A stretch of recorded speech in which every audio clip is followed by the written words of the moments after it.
Hello प्यारे बच्चों, a very good afternoon to all of you. कैसे हैं आप सभी? बहुत बहुत स्वागत है आप सभी का अमित सर की इस बढ़िया सी क्लास में। तो प्यारे बच्चों, आज हमारा एक नया चैप्टर शुरू होने जा रहा है, यूक्लिड की ज्यामिति का परिचय। तो इस चैप्टर में हम लोग सारी चीज़ें बहुत अच्छे से पढ़ेंगे और ये चैप्टर बच्चों छोटा सा भी है, इंटरेस्टिंग भी है।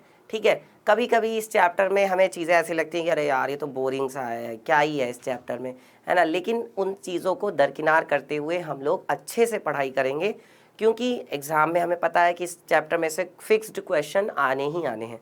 कुछ सवाल ऐसे होते हैं जो बच्चों बिल्कुल फिक्स्ड होते हैं, जो जिनको आना ही आना है। ठीक है, तो ये वाली बात है। चलिए तो शुरू करते हैं। सबसे पहले प्यारे बच्चों बात करेंगे कि आज की क्लास में हम लोग क्या सीखेंगे। तो आज हम दो तीन चीज़ें सीखने वाले हैं। एक तो पहली चीज़ है परिचय, यूक्लिड की ज्यामिति का परिचय सीखेंगे क्या है। दूसरा हम लोग सीखेंगे यूक्लिड की जो ज्यामिति है उसमें अभिगृहित क्या है। अभिगृहित किसे कहते हैं हम? अभिगृहित। ठीक है, ये दो चीज़ें आज हम लोग सीखने वाले हैं। सबसे पहले यूक्लिड की ज्यामिति का परिचय होगा, इंट्रोडक्शन पार्ट होगा। देन उसके बाद हम लोग सीखेंगे यूक्लिड की अभिगृहित, जो अभिगृहित के बारे में उन्होंने हमें बताया है। अब बच्चों होता ये है कि देखिए, जब हम लोग इस चैप्टर को पढ़ते हैं तो कुछ चीज़ें हमें ऐसी लगती हैं कि जो चीज़ें हमें शायद पहले से ही पता है। हाँ है पता, लेकिन वो चीज़ भी तुम्हें तभी पता है जब यूक्लिड जी ने बताई थी। उन चीज़ों पर पहले किसी ने ध्यान नहीं दिया था, लेकिन यूक्लिड जी का ध्यान उधर की तरफ गया। यूक्लिड जी ने लोगों को वो बातें बताई, लोगों को वो चीज़ें बताई।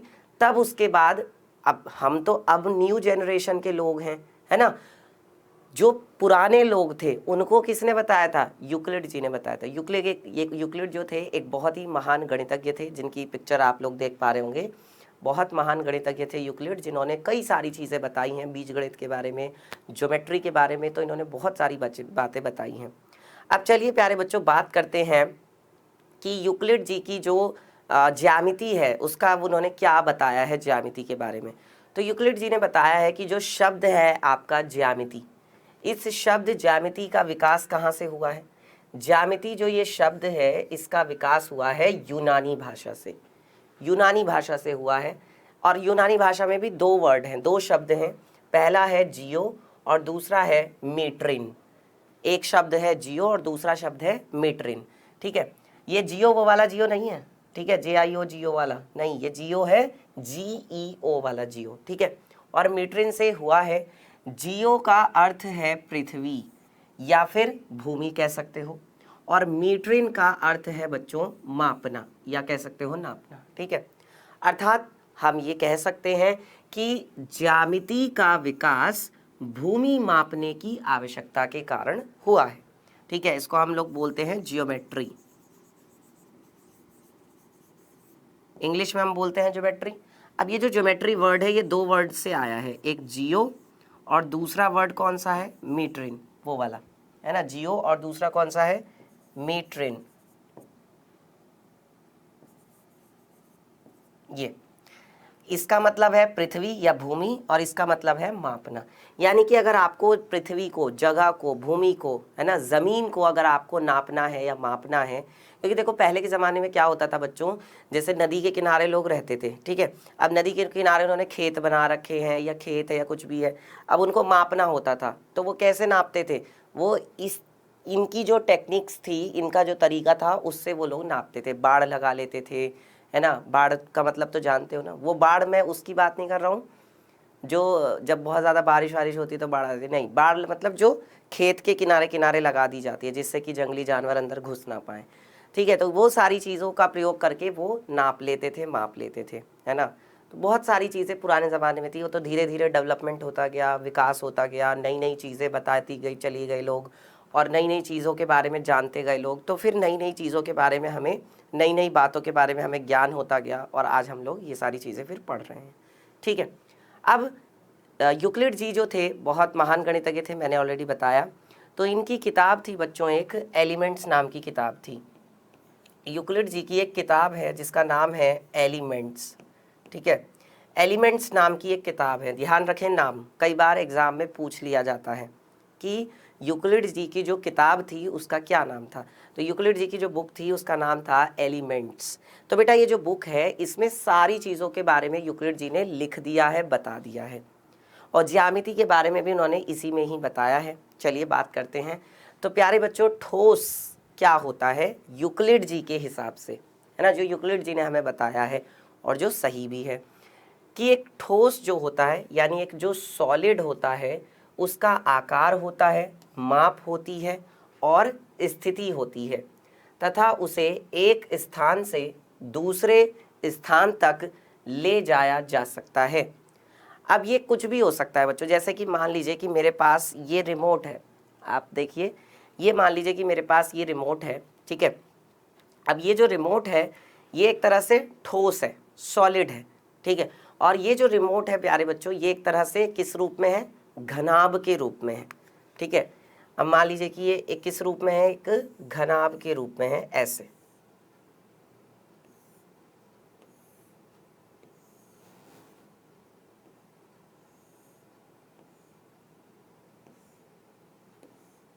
ठीक है, तो ये एक घनाभ के रूप में। अब हो क्या रहा है प्यारे बच्चों कि ये जो घनाभ के रूप में है ठोस, तो इसका एक आकार है, हाँ है इसका एक आकार, कि भाई ये एक घनाभ के रूप में है, ठीक है। इसकी एक माप होती है, माप का मतलब कि भाई इसकी लंबाई कितनी है, इसकी चौड़ाई कितनी है, इसकी ऊंचाई कितनी है, वो सारी चीज़ें, कि भाई इसकी लंबाई कितनी है, ठीक है, इसकी चौड़ाई कितनी है और इसकी ऊंचाई कितनी है, ये तीनों चीज़ें, लंबाई हो गई, चौड़ाई हो गई और ऊंचाई हो गई, ये तीनों चीज़ें, यानी ये तीनों इसकी क्या है? माप है।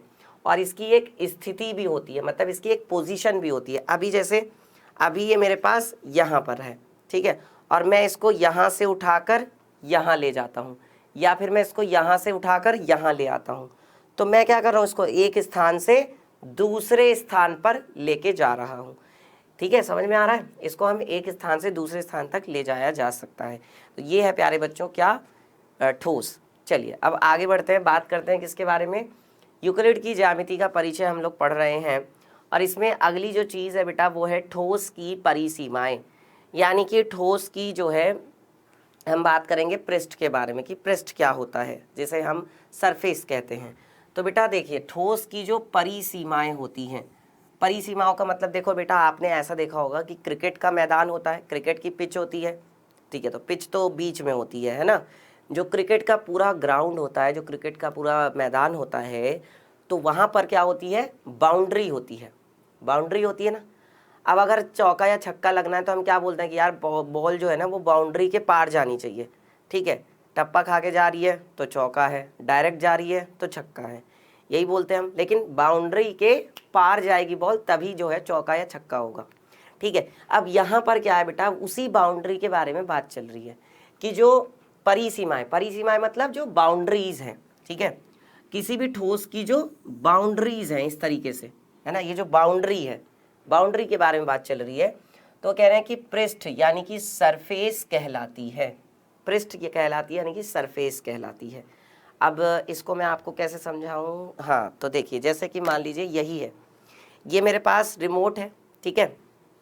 अब देखो हो क्या रहा है कि ये है, ठीक है, इसकी एक ये बाउंड्री है, एक देखना यहाँ, चलो ऐसे देख लो, इसकी एक ये है बाउंड्री, फिर यहाँ से ऐसे है, फिर यहाँ से ऐसे, फिर यहाँ से ऐसे, यही तो इसकी बाउंड्री है।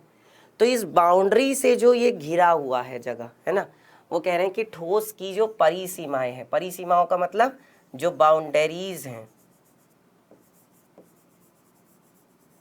जो बाउंड्रीज हैं, बाउंड्रीज जो हैं, है ना, ये जो है बाउंड्रीज, ठीक है, इन बाउंड्रीज से जो ये घिरी हुई जगह है, ये जिसको मैं छू पा रहा हूँ ऐसे, देख रहे हो, तो ये क्या है बच्चों? ये जो है पृष्ठ है, समझ में आ रहा है? अब आगे कह रहे हैं कि ये आकाश के एक भाग को दूसरे भाग से क्या करता है? अलग करता है, पृथक करता है, और इनकी कोई मोटाई नहीं होती, इनकी कोई मोटाई नहीं होती, इनकी, इसको जैसे अब आप देख रहे हो कि ये जो पृष्ठ है इसकी कोई मोटाई थोड़ी ना है, इसको तो आप ऐसे बस छू पा रहे हो, तो इसकी कोई मोटाई नहीं होती, और ये आकाश के एक भाग को दूसरे भाग से अलग करते हैं, ये चीज़ है, ठीक है। चलिए अब आगे बढ़ते हैं बच्चों, अगली चीज़ के बारे में बात करते हैं। नेक्स्ट क्या है? अब आती हैं प्यारे बच्चों इसके बाद यूक्लिड जी की परिभाषाएं। परिभाषाओं को बहुत अच्छे से समझेंगे, एक एक परिभाषा बहुत इंपॉर्टेंट है, एग्जाम में डायरेक्ट पूछ लिया जाता है, ठीक है। तो पहली परिभाषा क्या है? पहली परिभाषा जो है वो बिंदु के लिए बेटा। एक बिंदु जो होता है, पॉइंट, वह है जिसका कोई भाग नहीं होता, यानी कि जिसका कोई पार्ट नहीं होता। पॉइंट के बारे में बात चल रही है बेटा, बिंदु के बारे में बात चल रही है। जैसे ये, तो जो बिंदु होता है उसका कोई भाग नहीं होता, उसका कोई आकार नहीं होता, उसका कोई साइज नहीं होता। समझ में आ रही है बात? बिंदु का कोई साइज नहीं होता, कोई आकार नहीं होता, कोई आकृति, इसको आप ये भी नहीं कह सकते कि ये वृत्त के रूप में है, आप इसको ये भी नहीं कह सकते कि ये एक त्रिभुज है, इसको ये भी नहीं कह सकते कि ये चतुर्भुज है, इसको ये नहीं कह सकते कि, मतलब इसका ना कोई आकार है, ना कोई इसका साइज होता है, ना ही इसका कोई पार्ट होता है। तो बिंदु वह है, ये बिंदु की परिभाषा है। ये जो परिभाषा है ना बेटा, वो बिंदु की परिभाषा है। अगर आपसे कोई पूछे कि बताओ बिंदु क्या होता है, किसे कहते हैं बिंदु, अगर आपसे कोई ऐसे पूछता है तो उसका जवाब होगा कि बिंदु वह है, एक पॉइंट वो होता है जिसका कोई भाग नहीं होता, यानी जिसका कोई पार्ट नहीं होता, जिसका कोई पार्ट नहीं होता, यानी जिसका कोई भाग नहीं होता। ठीक है, आप इसके टुकड़े नहीं कर सकते, हिस्से नहीं कर सकते। चलिए, एक रेखा, अब रेखा की परिभाषा आ रही है। भाई रेखा क्या है?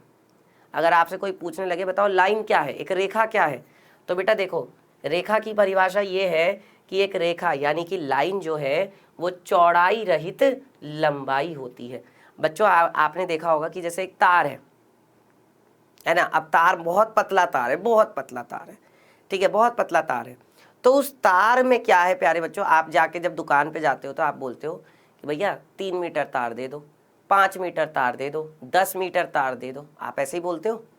बताओ, वायर जो होता है तो उसमें क्या होता है, खाली लंबाई ही तो होती है।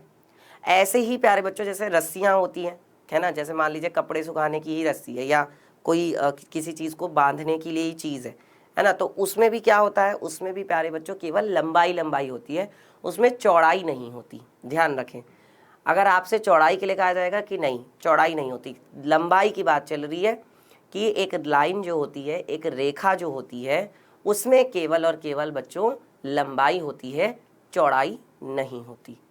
ठीक है, कभी आपने ये नहीं सुना होगा कि भाई कितनी चौड़ी रेखा, आपने कभी ये तो नहीं सुना होगा ना। हाँ, आपने ये ज़रूर सुना होगा कि हाँ कितनी लंबी रेखा है, कितनी लंबी लाइन है, ऐसे ही तो सुना होगा। कितनी चौड़ी तो नहीं सुना होगा। भाई कैसे ना, अरे भाई कितनी लंबी लाइन है, तो मतलब कि लाइन की जो होती है, रेखा जो होती है, उसकी लंबाई होती है, उसकी चौड़ाई नहीं होती। ठीक है, चलिए अगला क्या है, तो जैसे ये इन्होंने बोला कि इसकी खाली लंबाई लंबाई होती है, ये इस तरीके से इसकी खाली क्या है, लंबाई है, इसकी प्यारे बच्चों चौड़ाई नहीं है, इसकी खाली लंबाई लंबाई है, इसकी चौड़ाई नहीं है। ये है आपकी रेखा। अगला क्या है, एक रेखा के जो सिरे होते हैं वो बिंदु होते हैं। एक रेखा के सिरे जो होते हैं, मतलब जहाँ से शुरुआत हो रही है और जहाँ पे वो ख़त्म हो रही है, तो वो जो सिरे हैं वो क्या होते हैं प्यारे बच्चों, बिंदु होते हैं। अब इसे आप ऐसे समझ सकते हैं कि देखिए एक सिरा इसका ये है, ठीक है, और एक सिरा इसका ये है, तो एक जो लाइन होती है, एक जो रेखा होती है, उसके सिरे क्या होते हैं, बिंदु होते हैं। ये तो मैं आपको जानबूझ के इतना डार्क करके बड़ा करके दिखा रहा हूँ, ठीक है, वैसे इतना बड़ा होता नहीं, तो मैं आपको हाईलाइट करके दिखा रहा हूँ। ठीक है, तो एक रेखा के जो सिरे होते हैं वो क्या होते हैं, बिंदु होते हैं। ये बिंदु है और ये रेखा है। ठीक है, ये बिंदु है और ये रेखा है। तो एक रेखा के एक जो सिरे होते हैं, एक सिरा ये है और एक सिरा ये है, तो ये जो दोनों सिरे हैं ये क्या होते हैं बच्चों, बिंदु होते हैं, मतलब जहाँ से लाइन शुरू हो रही है और जहाँ पर लाइन ख़त्म हो रही है। ठीक है, चलिए अगला क्या है, अगला पॉइंट है बेटा, एक सीधी रेखा ऐसी रेखा है, अब सुनिए ध्यान से, एक सीधी रेखा ऐसी रेखा है जो स्वयं पर बिंदुओं के साथ सपाट रूप से स्थित होती है। एक सीधी लाइन जो होती है, एक सीधी रेखा जो होती है, वो एक ऐसी रेखा होती है जो अपने ऊपर, ये लिखा है ना, जो स्वयं पर मतलब खुद पर, स्वयं पर मतलब खुद पर, है ना, जो खुद पर बिंदुओं के साथ सपाट रूप से स्थित होती है। सपाट का मतलब होता है बेटा बिल्कुल प्लेन। ठीक है, सपाट का मतलब होता है बिल्कुल प्लेन, एकदम समतल ऐसे। एकदम प्लेन, एकदम समतल रूप से स्थित होती है। इसका मतलब ये है प्यारे बच्चों, देखो जैसे मान लो कि आपके पास कोई लाइन है, ये है आपके पास कोई रेखा, ठीक है, ये आपके पास लाइन है, ये आपके पास क्या है, रेखा है, ठीक है, ये आपके पास लाइन है, ये आपके पास कोई रेखा है। अब हो क्या रहा है, ध्यान से देखिएगा कि इस पर देखो यहाँ पर भी एक बिंदु है, एक बिंदु यहाँ पर भी है, एक बिंदु यहाँ पर भी है, एक बिंदु यहाँ पर भी है, एक बिंदु यहाँ पर भी है, एक बिंदु यहाँ पर भी है, एक बिंदु यहाँ पर भी है और एक बिंदु यहाँ पर भी है, ठीक है, और ऐसे ही एक बिंदु यहाँ पर भी है। तो कहने का मतलब क्या सिर्फ इतने ही बिंदु हैं? क्या सिर्फ यही बिंदु हैं? नहीं, अभी तो ऐसे न जाने कितने बिंदु हैं जिनको मैंने यहाँ पर दिखाया ही नहीं है। समझ रहे हो? अभी यहाँ पर न जाने ऐसे कितने बिंदु हैं जिनको मैंने दिखाया ही नहीं है। भाई मान लीजिए कि एक बिंदु ये हो गया, ठीक है, एक बिंदु ये हो गया, एक बिंदु ये है, एक बिंदु ये है, एक ये है, एक ये है, ठीक है, एक ये है, एक ये है, एक ये है, एक ये है ना, इतने सारे बिंदु हैं। अब मैं क्या करता हूँ, अब मैं इन सबको मिला देता हूँ। तो ज़रा देखना, ये देखो, जब मैंने इन सब बिंदुओं को मिलाया तो इन सब बिंदुओं को मिलाने पर मुझे क्या मिली, रेखा मिली, है ना। तो मैं क्या देख पा रहा हूँ कि जो एक लाइन है, एक जो रेखा है, उस पे तो खुद पे ही इतने सारे बिंदु हैं। ये सारे के सारे जो बिंदु हैं ये तो इस लाइन पे ही है ना, इस रेखा पर ही है। तो यही तो यहाँ पर कहा जा रहा है, यूक्लिड जी ने यही तो बताया है कि एक रेखा जो होती है, एक सीधी रेखा यानी एक सीधी लाइन जो होती है वो ऐसी रेखा होती है जिसके ऊपर खुद पर, है ना, जो खुद पर बिंदुओं के साथ सपाट रूप से स्थित होती है। मतलब इसके ऊपर कई सारे बिंदु स्थित होते हैं, बहुत सारे बिंदु होते हैं। जब हम बहुत सारे बिंदुओं को, अभी तो ऐसे न जाने कितने बिंदु हैं जो मैंने दिखाया ही नहीं। भाई एक बिंदु यहाँ भी हो सकता है, एक ये भी तो हो सकता है, एक ये भी हो सकता है, एक ये भी हो सकता है, ये भी हो सकता है, ये भी, देखो इसी के बीच में कितने सारे बिंदु हैं। जब बहुत सारे बिंदुओं को मिलाया गया है, ठीक है, बहुत सारे बिंदुओं को जब मिलाया गया है तब जा कर के ये आपको क्या मिली है, तब जा कर के ये आपको रेखा मिली है। इस तरीके से बहुत सारे बिंदुओं को, मतलब अनगिनत बिंदु होते हैं। क्या होते हैं प्यारे बच्चों, अनगिनत बिंदु होते हैं।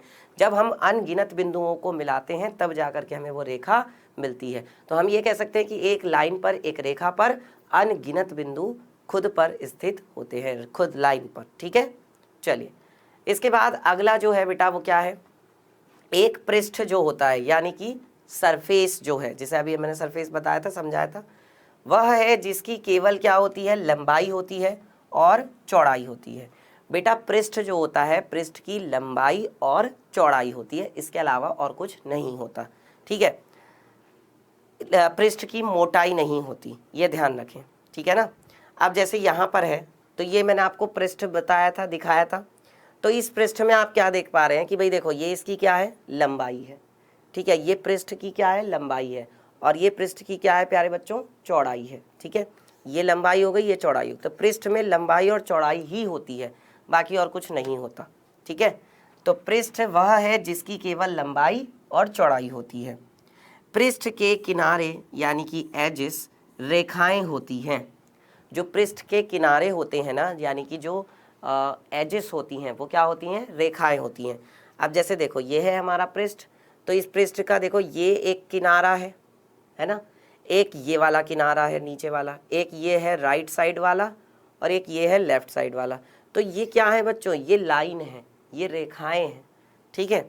आगे कह रहे हैं एक समतल पृष्ठ जो होता है यानी कि जो एक प्लेन सरफेस होता है, ऐसा पृष्ठ होता है जो स्वयं पर यानी कि जो खुद पर, है ना, जो स्वयं पर यानी कि जो खुद पर सीधी रेखाओं के साथ सपाट रूप से स्थित होता है। अब इसको भी समझते हैं। इनके कहने का मतलब ये है कि जो एक सरफेस होता है, एक जो क्या बोलते हैं कि पृष्ठ होता है, समतल पृष्ठ, उस पर क्या होती है, बहुत सारी खुद पर, है ना, समतल पृष्ठ पर बहुत सारी खुद पर रेखाएं होती हैं। अभी आपको पता चलेगा। देखो मैं अब यहाँ पर आपको दिखाने जा रहा हूँ कि कैसे। ये देखिए, मान लीजिए कि हाँ, ये देखिए,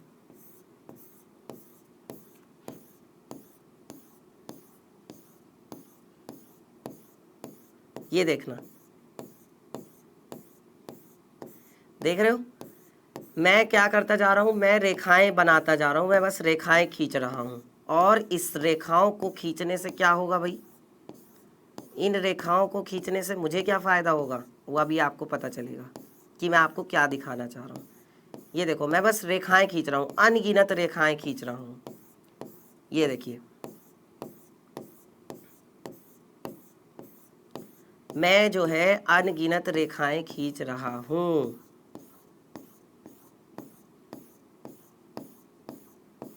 ठीक है, समझ में आ रहा है, दिख रहा है ना सबको।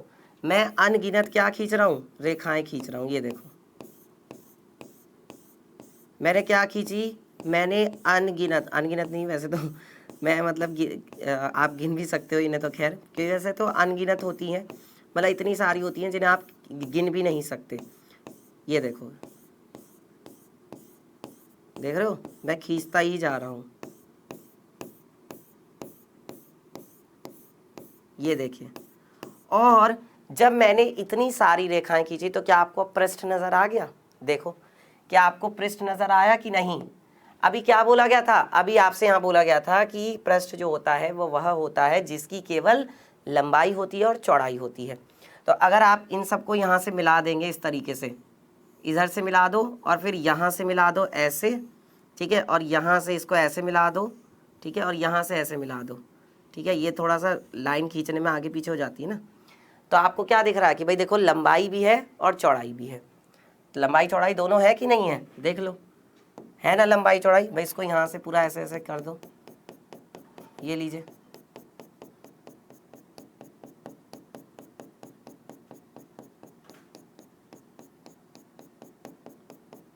ये देखिए, और ऐसे ही इधर से कर दो।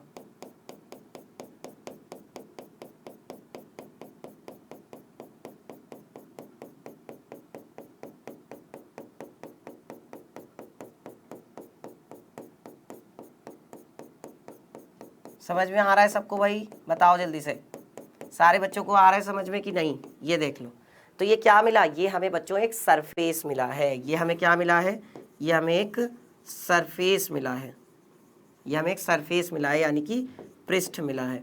तो पृष्ठ की क्या होती है, पृष्ठ की प्यारे बच्चों लंबाई होती है और चौड़ाई होती है। और पृष्ठ यानी कि जो समतल पृष्ठ होता है उस पर बहुत सारी लाइन होती है, बहुत सारी रेखाएं होती है। देखो मैंने कितनी सारी रेखाएं खींची, तब जाकर के मुझे ये पृष्ठ मिला है।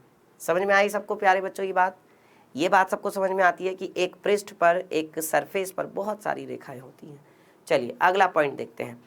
अगला पॉइंट है, अच्छा ये लास्ट पॉइंट था कि एक पृष्ठ पर ऐसा जो खुद पर बहुत सारी रेखाएं होती हैं। तो ये सब थी यूक्लिड की परिभाषाएं। अब जैसे कभी आपसे पूछ लिया जाए कि बताओ समतल पृष्ठ क्या होता है, तब आप बताएंगे एक समतल पृष्ठ जो है ऐसा पृष्ठ है जिस पर खुद पर, स्वयं पर सीधी रेखाओं के साथ सपाट रूप से स्थित होता है। अगर आपसे पूछा जाता है बताओ पृष्ठ के किनारे क्या होते हैं, तो पृष्ठ के किनारे जो है वो रेखाएं होती हैं, यानी लाइन होती हैं। ठीक है, चलिए इसके बाद आगे बढ़ते हैं प्यारे बच्चों और बात करेंगे हम लोग नेक्स्ट पॉइंट की। और इसके बाद आती हैं यूक्लिड जी की अभिगृहित। अब ये अभिगृहित क्या होती हैं, परिभाषाएं तो आपने देख ली, यूक्लिड जी ने जो परिभाषाएं दी है अलग अलग चीज़ के बारे में कि बिंदु क्या है, रेखा क्या है, पृष्ठ क्या है, सरफेस क्या है ना, समतल पृष्ठ क्या है, ये सारी चीज़ें यूक्लिड जी ने हमें बता दी। अब इसके बाद यूक्लिड जी ने बताई हमें अभिगृहित। बेटा अभिगृहित जो होती है, अभिगृहित ऐसी बातें होती हैं जो कि बिल्कुल सत्य मानी गई हैं, ठीक है, जिनको बिल्कुल सच मान लिया गया है। ठीक है, और बच्चों ये जो अभिगृहित हैं ये बीज गणित में प्रयोग की जाती हैं, यानी कि अलजेब्रा में। ठीक है, इन अभिगृहित का जो यूज़ होता है वो ज़्यादातर अलजेब्रा में होता है, अलजेब्रा में होता है इनका ज़्यादातर यूज़, यानी कि इनका यूज़ जो होता है, इनका प्रयोग जो होता है वो ज़्यादातर बीज गणित में होता है। ठीक है, तीन तरह की हमारी गणित होती है, एक अंक गणित, बीज गणित और रेखा गणित। तो इसका जो यूज़ होता है वो ज़्यादातर बीज गणित में होता है। अब क्या है ये अभिगृहित, यही हमें सीखना है। तो प्यारे बच्चों जो पहली अभिगृहित है इसमें क्या कहा जा रहा है, समझते हैं एक एक चीज़ को। पहली अभिगृहित में कहा जा रहा है वे वस्तुएं जो एक ही वस्तु के बराबर हों, परस्पर बराबर होती हैं। इसका क्या मतलब है बताइए। वे वस्तुएं जो एक ही वस्तु के बराबर हों, परस्पर, यानी कि वो आपस में क्या होती हैं, बराबर होती हैं। कैसे इस चीज़ को समझेंगे, देखिए अभी क्या है, मान लो आपके पास प्यारे बच्चों 1 किलो, देखिए 1 किलो आपके पास क्या है, दाल है, ठीक है। 1 किलो आपके पास क्या है, चावल है, ठीक है। और 1 किलो ही आपके पास क्या है, चीनी है,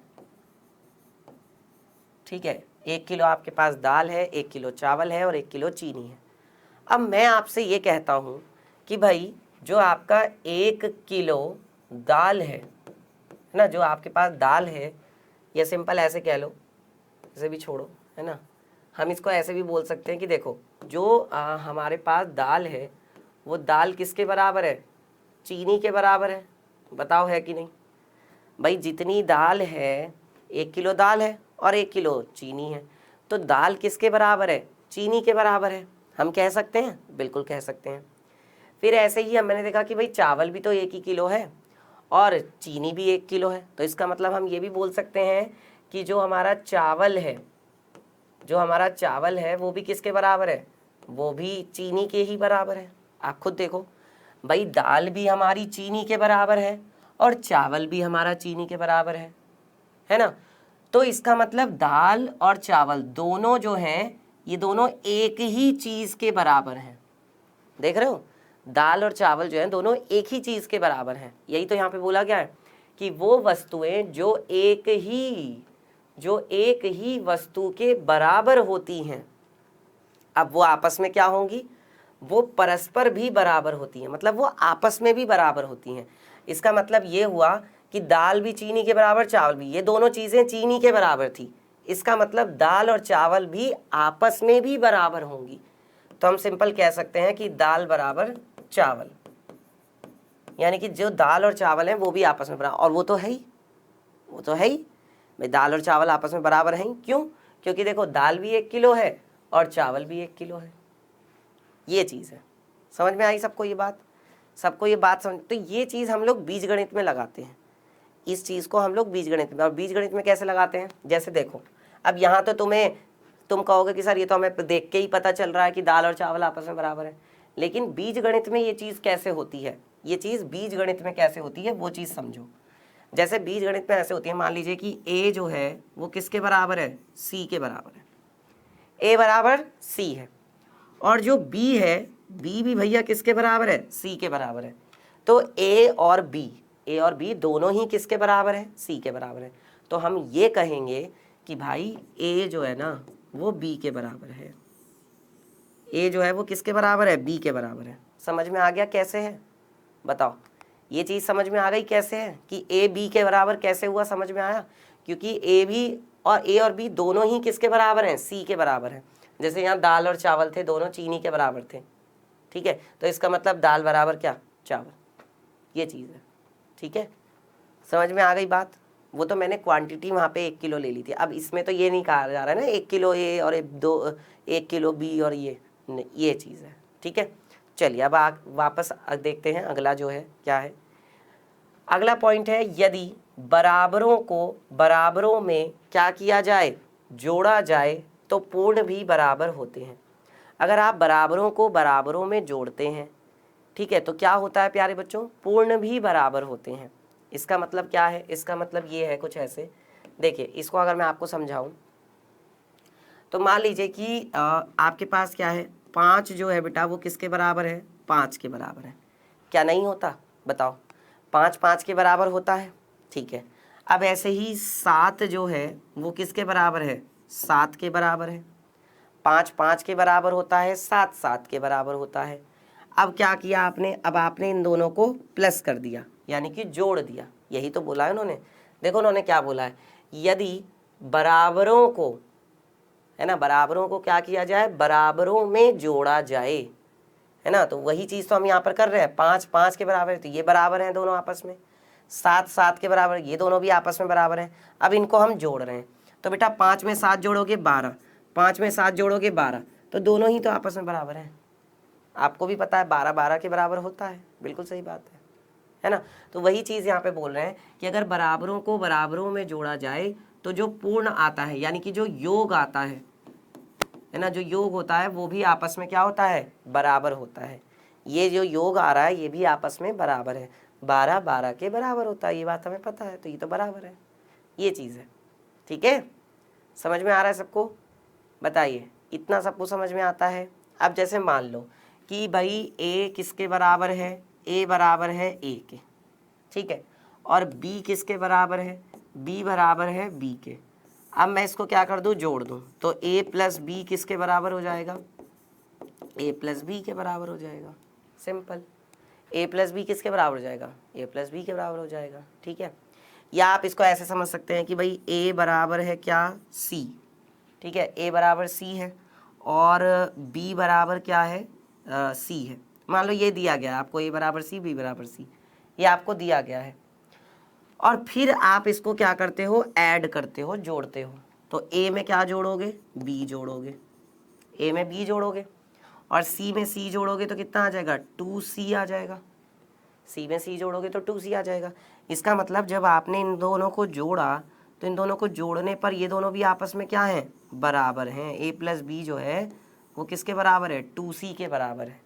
ये है प्यारे बच्चों कि बराबरों को अगर बराबरों में जोड़ा जाए तो पूर्ण भी क्या होता है, आपस में बराबर होता है। क्लियर? चलिए आगे बढ़ते हैं। इसके बाद अगला पॉइंट क्या है, यदि बराबरों को बराबरों में से घटाया जाए, अगर बराबरों को बराबरों में से घटाया जाए तो शेषफल भी बराबर होते हैं। आ रही बात समझ में?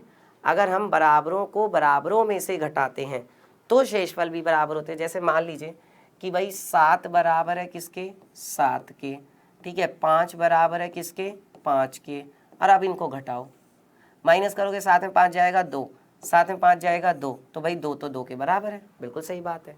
तो अगर हम बराबरों को बराबरों में से घटाते हैं, सुनिए ध्यान से, अगर हम बराबरों को बराबरों में से घटाते हैं तो क्या आता है, तब भी जो आपका शेषफल है वो क्या आता है, आपस में बराबर होता है। ठीक है, चलिए अगला देखते हैं। कई बार ऐसा लगता है कि यार ये क्या बातें हैं, ये तो हमें पहले से ही पता है, भाई जब घटाएंगे तो बराबर हो गई ना। लेकिन बेटा ये बातें भी तो हमें तब पता चली ना जब हमें बताई गई थी। तुम्हें ये बातें बताई गई हैं कि भाई 2 2 के बराबर होता है, 7 7 के बराबर होता है, 5 5 के बराबर, ये बातें तुम्हें बताई गई हैं, इसलिए तुम्हें पता है। ठीक है, फिर अगला पॉइंट है, वे वस्तुएं जो परस्पर संपाती होती हैं तो वो परस्पर बराबर होती है। बेटा संपाती का मतलब होता है एक के ऊपर एक, यानी दोनों का रास्ता एक ही होना चाहिए। संपाती का मतलब होता है समान पथ वाली। ठीक है, ये जो संपाती शब्द है इसका मतलब होता है समान पथ, समान पथ वाली, समान पथ वाली यानी कि समान रास्ते वाली। अब जैसे मान लो तुम हो और तुम्हारा दोस्त है, दोनों अगल बगल में रहते हो, या ये भी छोड़ो, इसे भी छोड़ो, ऐसे समझो कि तुम हो और तुम्हारी बहन या सिस्टर है, भाई है, जो भी है, तुम दोनों भाई बहन जो है स्कूल जाते हो। ठीक है, अब तुम दोनों रहते तो एक ही घर में हो, है ना, और तुम दोनों का स्कूल भी एक ही है। समझना बात को ध्यान से, तुम एक स्कूल में मतलब एक ही घर में रहते हो और तुम एक ही स्कूल में दोनों पढ़ते हो। ठीक है, तो तुम और तुम्हारी बहन या तुम और तुम्हारा भाई दोनों जो है एक साथ स्कूल जाते हो और एक साथ स्कूल से आते हो, तो तुम दोनों के जाने का रास्ता और आने का रास्ता दोनों एक ही है। मैं बात कर रहा हूँ दोनों के लिए अलग अलग, तुम्हारे लिए भी वही रास्ता है जाने का, और जो तुम्हारी सिस्टर या तुम्हारा जो भाई है उसके लिए भी जाने का वही रास्ता है। दोनों का स्कूल जाने का रास्ता एक ही है। ऐसा नहीं है कि तुम किसी और रास्ते से जा रहे हो और तुम्हारा भाई या तुम्हारी बहन जो है वो किसी और रास्ते से जा रही, दोनों हाथ पकड़ के साथ साथ जाते हो स्कूल, है ना, छोटे बच्चे जैसे जाते हैं। ठीक है, तो तुम्हारे जाने का रास्ता भी वही है और तुम्हारी बहन जो है या तुम्हारा भाई जो है उसके जाने का रास्ता भी वही है। तो इसका मतलब इसे हम कहेंगे समान पथ, यानी कि एक जैसा पथ, एक ही रास्ता है दोनों का। ठीक है, तो वो ये बोल रहे हैं कि अगर ऐसी वस्तुएं हैं जो परस्पर संपाती हो तो वो परस्पर क्या होती हैं, बराबर होती हैं।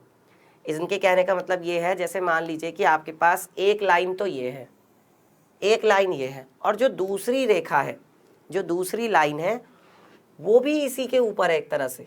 कैसे? जो दूसरी रेखा है, जो दूसरी लाइन है ना, वो भी क्या है, वो भी इसी के ऊपर है। दूसरी जो लाइन है वो भी इसी के ऊपर है भाई, है ना, दूसरी रेखा भी इसी के ऊपर है, संपाती है, समान पथ वाली है। तो क्या होगा, ये दोनों आपस में बराबर हैं, ये दोनों आपस में बराबर है, या ये हम कह सकते हैं कि ये दोनों संपाती हैं। संपाती मतलब एक ही रास्ता है दोनों का गुजरने का, दोनों का जाने का एक ही रास्ता है। ठीक है, चलिए अगला पॉइंट देखते हैं।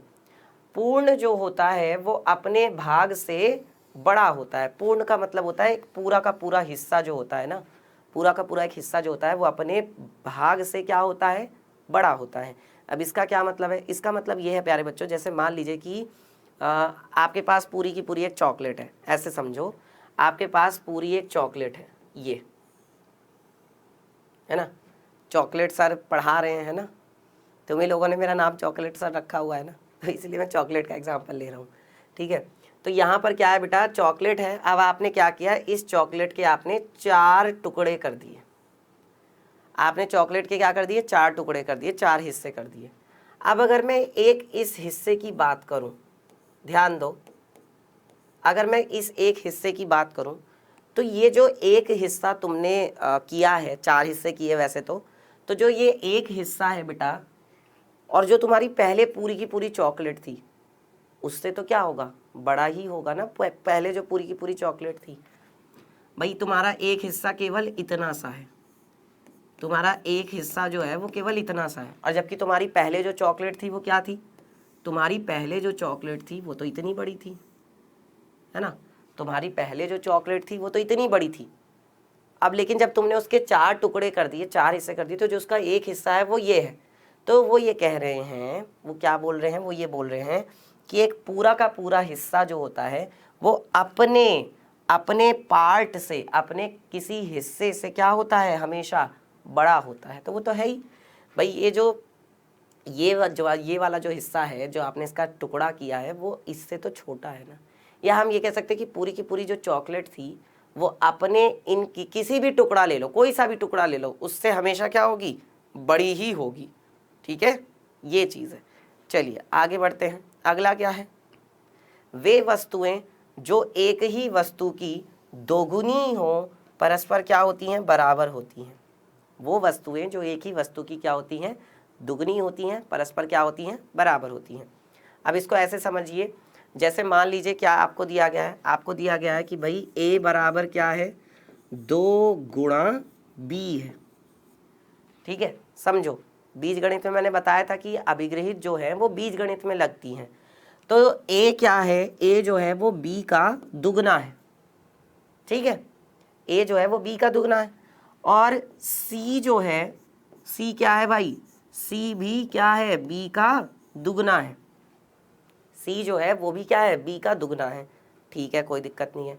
तो a जो है वो भी b का दुगना है, और c जो है वो भी b का दुगना है। तो हम ये बोल सकते हैं कि a और c आपस में क्या होंगे, बराबर होंगे।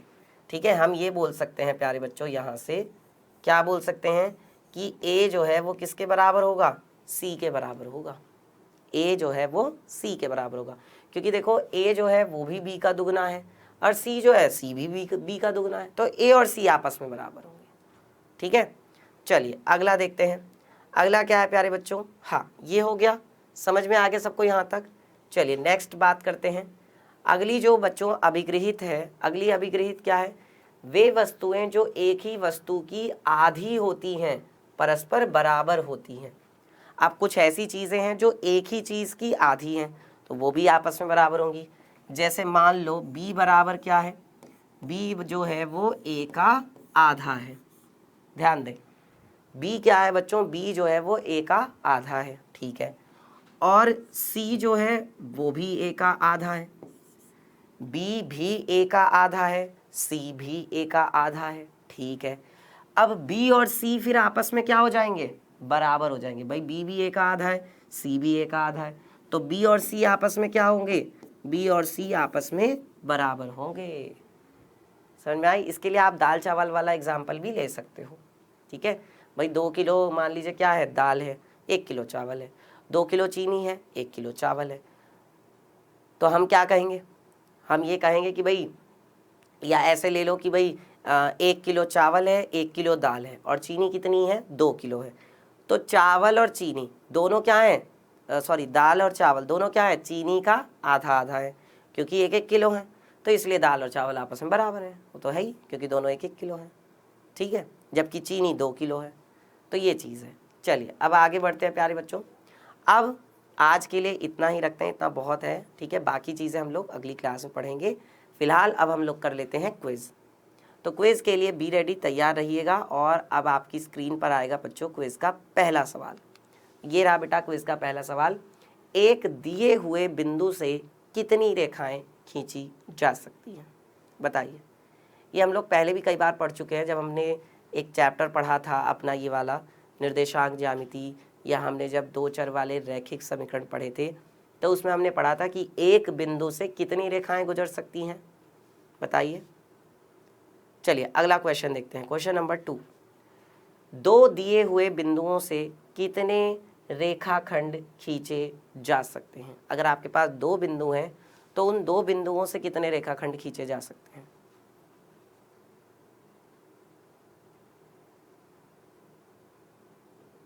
चलिए भाई तो डिस्कस कर लेते हैं। फर्स्ट क्वेश्चन में था एक दिए हुए बिंदु से कितनी रेखा खींची जा सकती है, अनगिनत रेखाएं खींची जा सकती हैं। आप गिन भी नहीं सकते प्यारे बच्चों, अनगिनत अनंत रेखाएं खींची जा सकती हैं, ठीक है। क्वेश्चन नंबर 2 देखते हैं। अगर आपके पास 2 बिंदु हैं तो 2 बिंदु से केवल और केवल एक रेखा खींची जा सकती है। 2 बिंदुओं से बच्चों केवल एक रेखा खींची जा सकती है, उससे ज़्यादा आप नहीं खींच सकते, कभी भी देख लेना, ठीक है।